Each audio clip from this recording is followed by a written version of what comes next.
الحمدللہ وحدہ والصلاة والسلام علی من لا نبی بعدہ۔ میں آپ حضرات کی خدمت میں یہ دینی ویڈیو بنا کر اس لیے پیش کر رہا ہوں کہ یہ آپ کو کام آ جائے۔ اہل خیر حضرات نے مجھے مشورہ دیا تھا کہ اس طرح ویڈیو بنا کر امت کے سامنے پیش کیا جائے، تو میں بھی اس پر غور کرتا رہا اور میں میرے استاد محترم سے بھی مشورہ کیا تو انہوں نے بھی اس کام کو شروع کرنے کا مشورہ دیا۔ تو میں آپ کی خدمت میں دینی خدمت کی غرض سے یہ ویڈیوز بنا رہا ہوں۔ اللہ تعالیٰ سے دعا کرے کہ اللہ تعالیٰ اس کام کو شرف قبولیت سے نوازے۔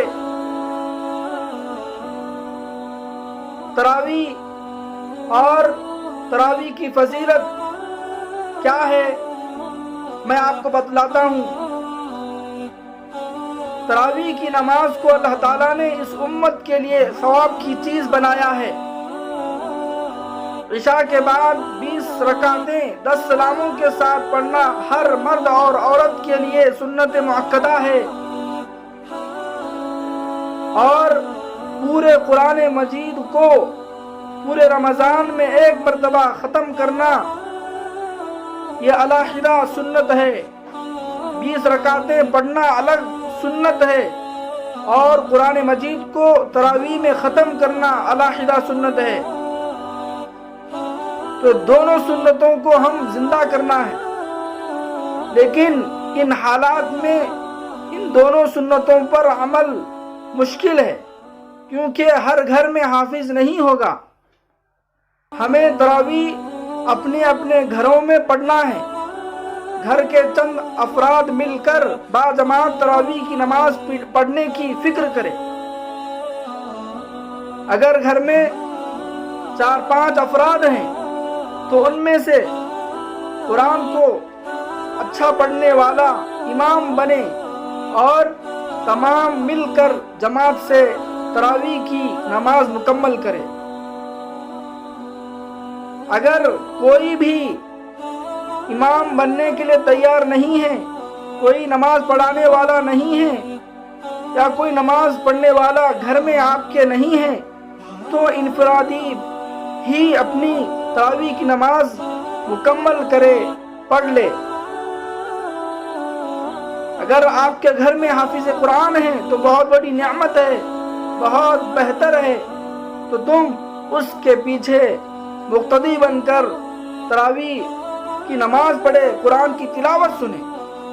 دونوں سنتوں پر اس صورت میں عمل ہو جائے گا کہ قرآن بھی سنیں گے اور تراویح جماعت کے ساتھ بھی آپ کی ادا ہو جائے گی۔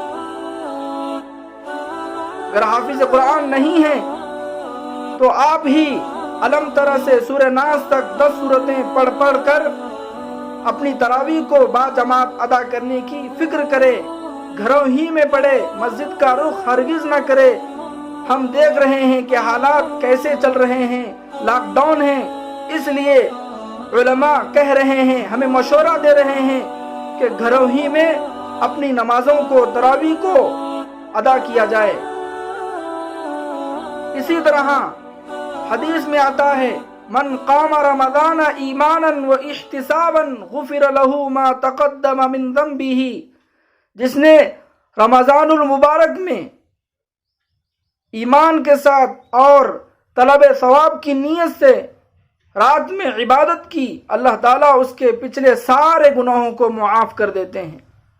اس لیے اس تراویح کو غنیمت سمجھے، اس کو پڑھے اور خوب دعاؤں کا رمضان المبارک میں اہتمام رکھے۔ حدیث میں آتا ہے، اللہ تعالیٰ روزے دار کی دعا کو کبھی رد نہیں کرتے۔ یقین کے ساتھ، ایمان کے ساتھ دعائیں مانگتے رہیں، آفتوں اور بلاؤں سے اور وبائی بیماری سے پناہ مانگے۔